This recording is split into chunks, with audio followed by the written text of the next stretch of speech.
నియోజకవర్గం వచ్చిన నాయకులందరికీ,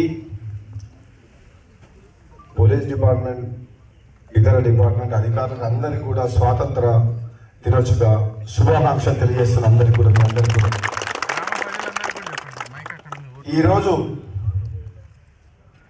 మనం స్వాతంత్రం వచ్చిన తర్వాత మనందరి మీద మన కోసం మనం ఎంత ఆలోచిస్తామో దేశం కోసం కూడా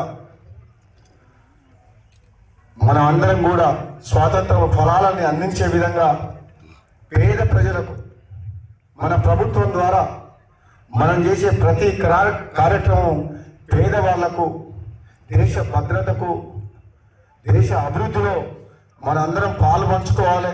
ప్రతి ఒక్కరి కర్తవ్యంగా మన కోసం, మన దేశం కోసం పనిచేసినట్టయితే మనం రాబోయే రోజుల్లో ప్రపంచంలోనే అగ్రగామి దేశంగా నిలుస్తున్నాం.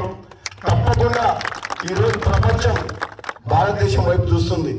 అన్ని రంగాల్లో భారతదేశం ప్రజాస్వామ్య, ఇంత పెద్ద దేశం, ప్రజాస్వామ్య దేశంలో ఎంతో మంది కులాలు, మతాలు అన్ని కలిసిమెలిసిగా ఉండడం అనేది చాలా గొప్ప విషయం. ఆనాడు మన కోసం ఎంతో మంది, లక్షల మంది వాళ్ళ ప్రాణాలు బలిదానం చేసింది ఈ స్వాతంత్రం కోసం.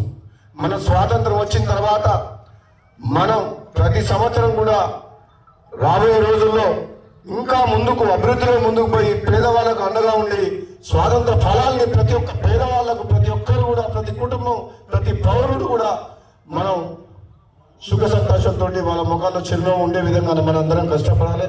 ముఖ్యంగా మనం ఈ మునుగోడు నియోజకవర్గంలో బాలల కోసం, పిల్లల కోసం, వాళ్ళ భవిష్యత్తు కోసం మనం ఏ విధంగా కష్టపడుతున్నామో అన్ని కార్యక్రమాలని మొన్న కూడా మాట్లాడుకున్నాం. మరొకసారి కూడా చెప్తున్నా, మన కర్తవ్యం మన పిల్లల్ని మన భావితరాలకు అందించే బాధ్యత మనందరి మీద ఉంది. కాబట్టి వాళ్ళకు విద్య ఎటువంటి అసౌకర్యం లేకుండా హాస్టల్ కానీ, స్కూల్స్ కానీ, కాలేజీలు కానీ మనం పౌరులుగా, మంచి పౌరులుగా ఒక దేశానికి భవిష్యత్తుగా పాలనని తీర్చిదిద్దాల్సిన బాధ్యత మనందరి మీద ఉందని చెప్పి ఈ కార్యక్రమానికి అటెండ్ అయిన, హాజరైన ప్రతి ఒక్కరు కూడా నా ధన్యవాదాలు తెలియజేస్తున్నాను. Thank you.